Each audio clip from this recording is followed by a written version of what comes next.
Well, first of all, the agreement does begin immediately, and it lasts for 6 months.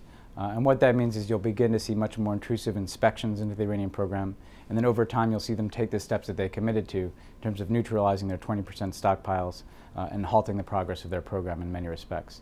In terms of sanctions relief, that is going to be metered out over the course of the 6 months. The United States has control over that revenue.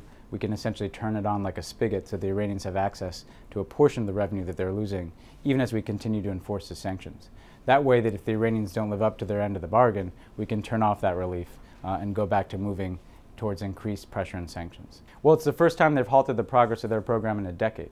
And this isn't the comprehensive resolution, mind you, but keep in mind what the alternative is.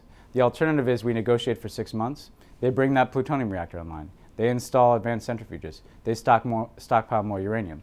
So you are adding to the clock in terms of their program. You're halting it for the first time in a decade, and you're giving us a chance then to negotiate the comprehensive resolution that could assure us that their program is peaceful. Ultimately, Iran will have to make the decision as to whether they can make those hard choices. If they don't, however, we're going to be pivoting back towards increasing sanctions. So we believe the incentives for them are great in order to move in the direction of assuring us that their program will only be peaceful. And the fact is that no element of this deal is based on trust.